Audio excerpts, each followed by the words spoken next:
tout le monde, bienvenue dans un live Facebook Q&A aujourd'hui. On va parler de l'importance du logo, du branding. Est-ce que c'est nécessaire? Quand c'est nécessaire?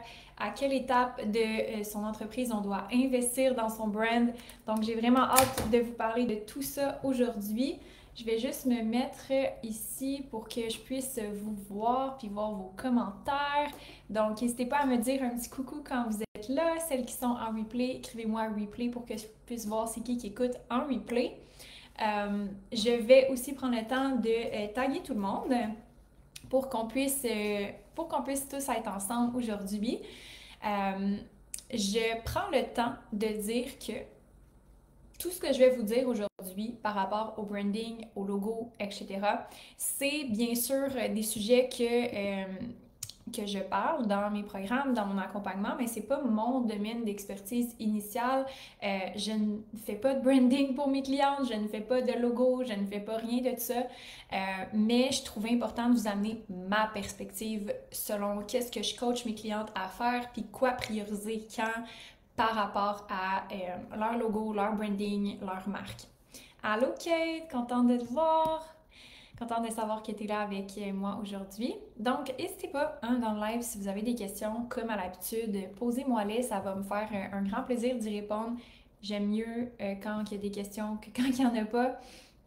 Donc, je vais vous parler de ça aujourd'hui.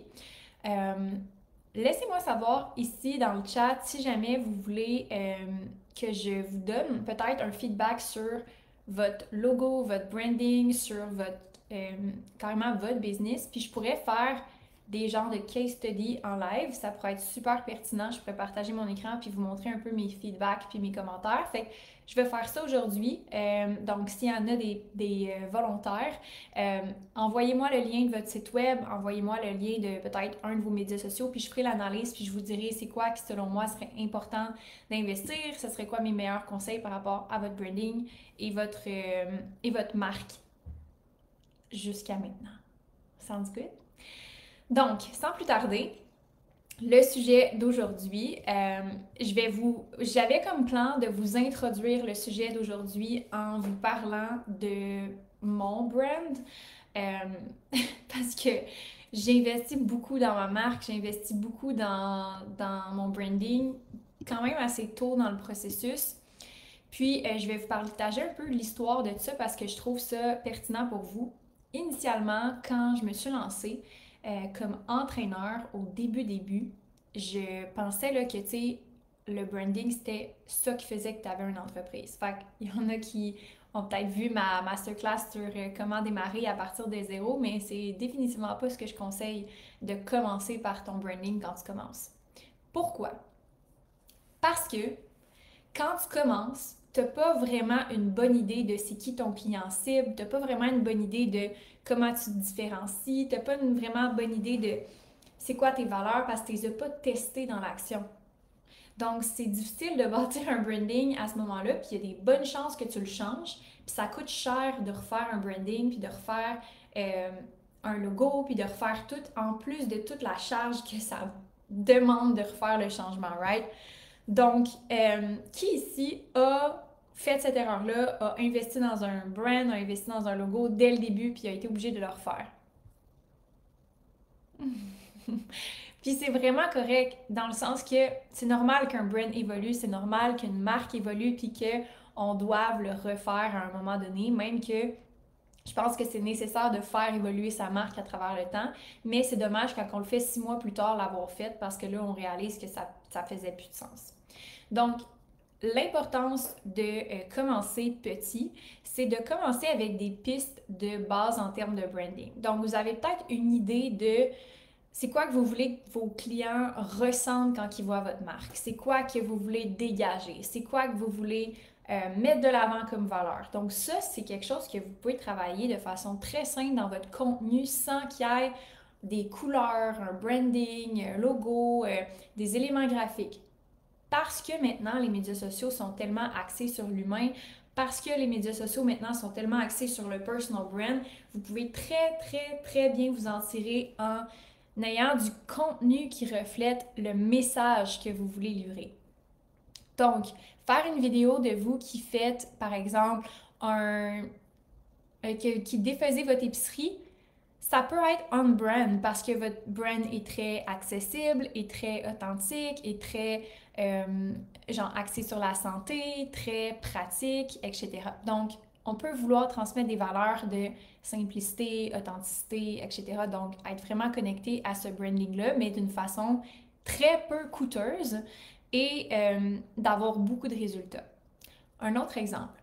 Ça se peut qu'au début, nous, on veut vraiment comme attirer une clientèle un peu plus recherchée, qui ont des besoins spécifiques. Par exemple, on s'adresse à des femmes qui ont des problèmes hormonaux, mais qui ont vraiment fait des recherches, puis ils veulent être accompagnés, supportés, ils vont peut-être avoir des goûts plus raffinés, ils vont peut-être avoir recherché dans le fond une professionnelle avec comme du professionnalisme.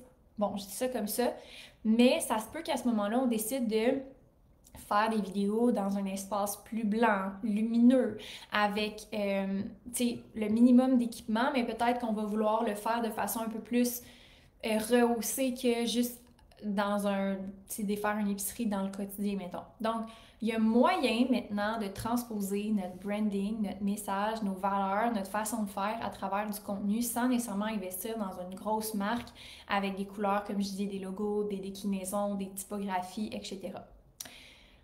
Parce que, au début, ce qui compte, c'est de faire des ventes, OK? Fait que c'est de connecter avec son client idéal. Si, par exemple, je me mets à créer du contenu puis ça ne résonne pas du tout avec mon client idéal, bien, je vais vouloir shifter la stratégie puis faire quelque chose qui parle un petit peu plus à mes clients.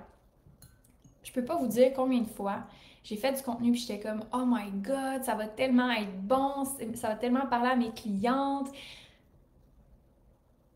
Criquet. Absolument rien qui se passe. Donc, pourquoi? Parce que on teste des choses au début, puis c'est normal, puis même plus tard, on teste encore des choses. Encore à ce jour, je teste toujours des choses au niveau de mon branding, puis de mon positionnement, puis de ma marque. Fait que c'est normal de tester des choses quand on commence, et c'est pour ça qu'on veut se laisser une marge de manœuvre, on veut pas solidifier son brand quand on n'a pas assez d'informations. Récemment, j'ai investi dans un photoshoot où est-ce que je fais des vlogs, puis je veux être vraiment comme justement plus dans mon naturel, un petit peu moins préparé, un petit peu moins dans une structure, un petit peu moins dans comme ce que j'ai déjà fait dans le passé qui était vraiment, vraiment très organisé, quasiment scripté. Puis être vraiment plus dans le moment présent, dans le flow. Et ça a bien fonctionné pour plusieurs raisons, mais pas pour les mêmes raisons que je pensais. Ça a bien fonctionné par rapport au fait que je crois que ça a eu un impact positif sur les femmes qui étaient pas tellement à l'aise sur les médias sociaux, de voir que c'était possible d'être à l'aise sur les médias sociaux, d'être naturel, etc. Ça l'a définitivement attiré plus de fidélité, dans le sens que je pense que les clientes qui aiment mon brand ont encore plus aimé me voir puis voir mon contenu parce que c'était authentique. Et donc, on peut vouloir investir dans ce genre de contenu-là, dans son brand à ce moment-là, pour fidéliser puis connecter encore plus. Mais c'est pas ça qui a attiré plus de clientes idéales. C'est pas ça qui a fait qu'on a développé nécessairement la visibilité de la marque pour aller attirer plus de nouvelles clientes potentielles. Fait que c'est important de savoir comme qu'est-ce qui va fidéliser notre audience versus qu'est-ce qui va attirer une nouvelle audience. Puis un branding fort est quelque chose qui fait les deux en même temps. Donc, non seulement ça dit à qui ça s'adresse et à qui ça s'adresse pas dès le départ, mais ça va attirer des nouvelles personnes et ça va fidéliser ceux qui sont fidèles à ces valeurs-là. Donc, là où est-ce que peut-être on veut penser un petit peu plus loin en termes de branding quand on commence, c'est pas juste de dire c'est qui mes clients actuellement, mais c'est aussi de voir est-ce que ça attire les bons clients que je veux attirer sur le moyen long terme, par exemple. Donc ça, c'est définitivement une question importante à se poser quand on veut avoir des clients idéaux, c'est de savoir qu'est-ce qu'on attire pour être en mesure de corriger le tir puis de corriger le contenu ou le branding en conséquence. Un peu plus tard dans l'évolution, je vais juste prendre un petit café.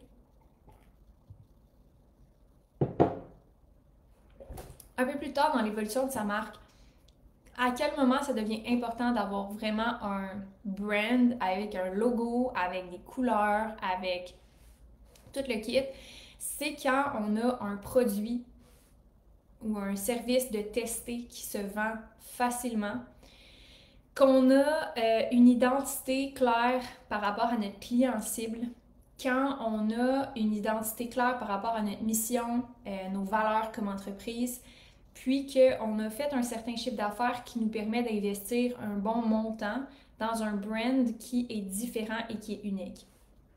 Pourquoi je dis ça? C'est que des fois, il y en a qui vont comme commencer avec un brand, ils vont investir beaucoup d'argent, puis là, ils n'ont plus d'argent après ça pour investir dans quelque chose qui est vraiment unique, puis qui est vraiment fort comme marque, comme identité. Donc, par exemple, tu te lances, tu n'as pas encore fait un premier 100 000 de vente, puis là, tu dis, ah, je vais investir 5 000 dans mon branding. Le problème avec ça, c'est peut-être que ton branding à 5 000 n'est pas unique. Tu sais, tout le monde a le même. C'est quelqu'un qui l'a fait, mais qui n'a pas, réfléchi, qui n'a pas eu de réflexion derrière ça sur l'énergie dégagée, sur l'unicité, sur c'est quoi les couleurs, c'est quoi l'univers, pourquoi qu'on veut parler de ça, pourquoi on veut choisir telle image, pourquoi... Bon, tout ça, ce branding-là, on veut avoir assez d'argent pour payer cette différence-là. Pourquoi? Parce que c'est ce qui va faire que ta marque va se différencier. C'est ce qui va faire que ta marque va avoir un impact. Sinon, c'est juste comme un autre logo ou une autre marque ou la même affaire qu'on voit copier-coller. Donc, c'est important de, tu sais, au début, oui, d'avoir un certain investissement dans son branding, mais je pense que c'est important que son branding, quand on investit dedans, ça soit vraiment un wow. Ça soit vraiment comme, hey, c'est vraiment ça qu'on voulait, c'est vraiment unique, c'est vraiment différent. Parce que c'est là qu'on va gagner un avantage d'avoir un brand. Les gens vont vouloir payer pour votre marque parce qu'elle dégage quelque chose que les autres ne dégagent pas. Puis c'est l'erreur que je vois souvent, la rapidité d'avoir un brand, la rapidité d'avoir un logo, mais que ça n'a pas tant d'impact. C'est comme un parmi tant d'autres.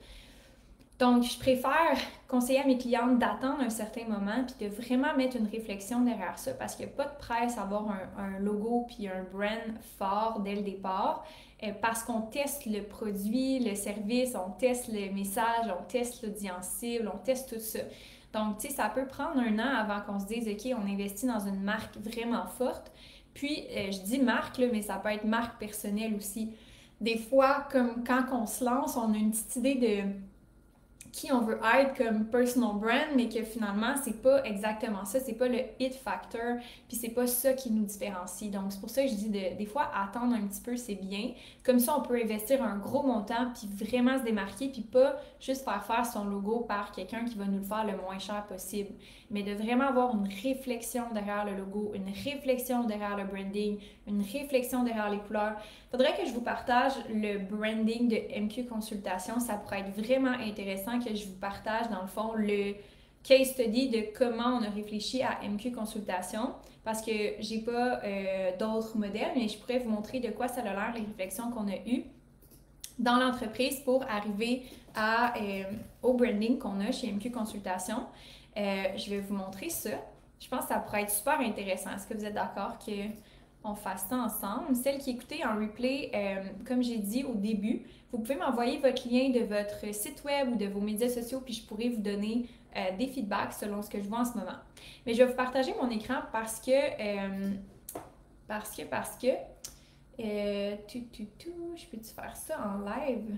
Il est-tu trop tard? Je pense que je peux faire ça en live. Il s'agit de voir comment maintenant. Comment je fais ça?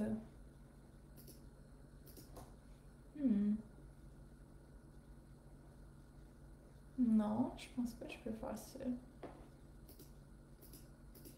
Pourtant, je l'ai déjà fait, me semble. Settings, stream.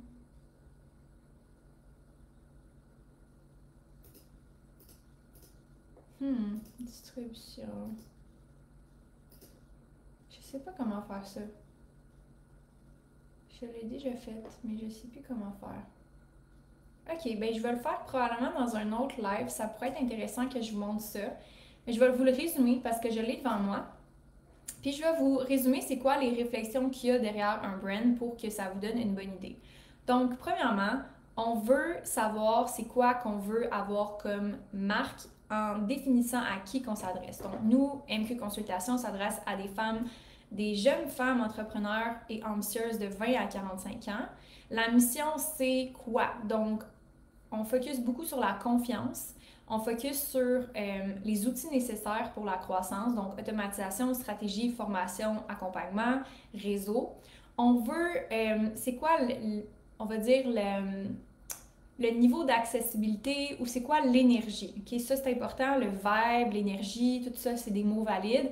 Donc, nous, on avait le mot accessible, on avait le mot pas niché, on avait le mot féminine et épurée. C'était vraiment des mots qu'on voulait. On voulait que ça soit coloré, justement, mais on veut garder de la douceur parce que je valorise beaucoup l'écoute, la compassion. On n'est pas dans comme l'agressivité puis la croissance à tout prix. Donc, on voulait avoir cette douceur-là aussi dans les couleurs puis dans l'image.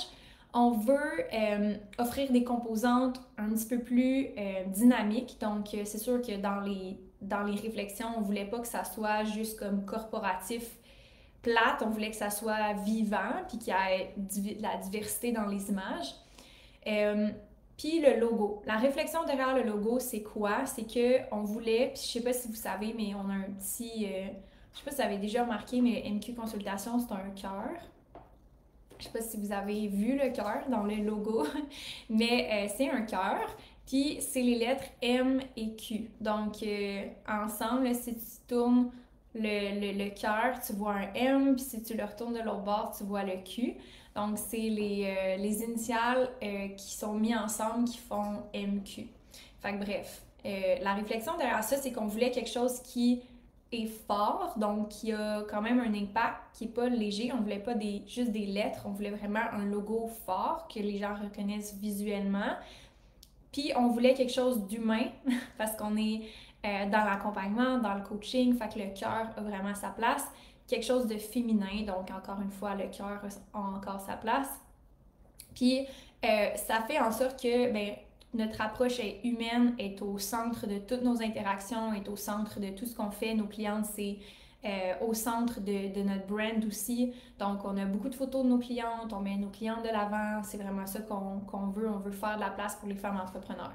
Donc, vous voyez que la réflexion n'est pas juste comme « Hey, ça serait le fun d'avoir un beau logo ». C'est comme « C'est quoi les valeurs qu'on veut dégager? C'est quoi le vibe qu'on veut dégager? C'est quoi l'essence de MQ Consultation? » Donc, encore une fois, plus loin que ça dans le logo, puis je vais vous donner des exemples concrets pour que vous puissiez engendrer ces mêmes réflexions-là. Puis quand vous allez faire cet investissement-là, que vous sachiez c'est quoi le niveau de réflexion important pour vous différencier. Puis justement que ça soit pas juste un copie conforme de quelqu'un d'autre. Les lettres géométriques, on est comme vraiment dans quelque chose de plus structuré. Fait que justement, on voulait que ça soit plus en mode agence, en mode service professionnel, donc on est aussi coaching et consultation, donc on voulait pas, tu sais, enlever un certain professionnalisme, on voulait quand même garder cette espèce de structure-là dans le logo. C'est pour ça qu'il y a une forme très géométrique, mais c'est ça, on garde le côté plus féminin avec le cœur. Puis, on veut aussi s'assurer que ce logo-là se transpose dans tous les programmes. Donc, quelque chose qui est facile à intégrer, peu importe les logos des programmes ou des accompagnements qu'on va avoir, donc qui traversent bien le temps. Donc, est-ce que c'est vraiment nécessaire d'avoir ces réflexions-là? Oui. Si tu as une vision long terme sur ta marque, puis que justement tu veux faire progresser ta marque à travers le temps, à travers des valeurs qui sont solides et qui perdurent à travers le temps. C'est pour ça que les gens vont m'associer à « OK, ben c'est une approche qui est plus douce, qui est plus humaine, une approche qui est en personnalisation, c'est une approche qui est typiquement féminine. » C'est OK, fait que les gens savent s'ils aiment ça ou ils n'aiment pas ça. Et c'est ça l'avantage d'avoir un brand fort, c'est que les gens tout de suite, rapidement, ils peuvent voir, ils peuvent décider s'ils aiment ça ou s'ils n'aiment pas ça.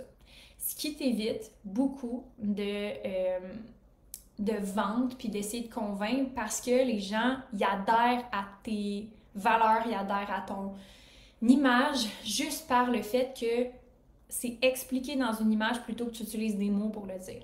Donc, exemple, que je pars une marque de biscuits, OK? Puis qu'il n'y a pas de marque dessus, puis il faut que j'essaye de t'expliquer comment mes biscuits sont les meilleurs, puis comment ils sont différents, puis comment c'est les meilleurs pour toi. je vais utiliser beaucoup plus d'énergie à essayer de te convaincre d'acheter ce biscuit-là que, par exemple, Felix Norton, qu'on sait que c'est la fraîcheur. J'achète des biscuits Felix Norton parce que je les mets dans le four, puis quand je sais que je les sors du four, ils sont frais. Et ça, c'est une marque. C'est à ça que ça sert. Ça sert à faciliter le processus d'achat, à faciliter le processus de décision pour ton client. Mais pour ça, il faut que tu aies quelque chose de bien établi avant. C'est pour ça que j'explique l'importance de se laisser du temps pour son brand, parce que ça peut prendre un petit peu de temps avant qu'on ait ce concept-là puis ces éléments clés-là de son branding. Alright! Maintenant, dernier point que je voulais aborder par rapport au branding, puis par rapport au logo, puis aux fontes et tout ça. C'est l'uniformité et la facilité de reproduire sa marque dans peu importe ce qu'on fait. Donc, si, exemple, je prends mes médias sociaux, c'est plus facile de créer du contenu quand tu as une marque d'établi que quand tu n'en as pas. Pourquoi? Parce que tu as une ligne directrice. Tu sais c'est quoi qui est on brand, tu sais c'est quoi qui est pas on brand, tu sais c'est quoi tes piliers de contenu, tu sais c'est quoi les valeurs, tu sais c'est quoi que tu veux transposer comme message. Quand tu n'as pas de brand, ben là, il faut que tu cherches un peu plus. Il faut que tu te dises, OK, ça, c'est-tu en alignement? Quelle typographie on met? Qu'est-ce qu'on met comme cover par-dessus? Est-ce qu'on envoie une infolette avec ces couleurs-là ou avec ces couleurs-là? Fait que ça facilite le processus de décision puis ça allège un petit peu la direction marketing quand on a un brand qui est fort. Donc, pourquoi que c'est nécessaire à un moment donné? C'est que si tu travailles avec une équipe, tu peux pas commencer à dire OK, ça j'aime ça j'aime pas ça j'aime ça j'aime pas ça. C'est voici c'est quoi les guidelines. Tout le monde, on suit ça. Fait que ça facilite énormément le travail quand tu travailles en équipe. C'est pour ça que je pense que le branding puis tout ça, ça vient plus tard parce que ben, c'est dans le but de justement travailler en équipe puis de pousser la marque un peu plus loin.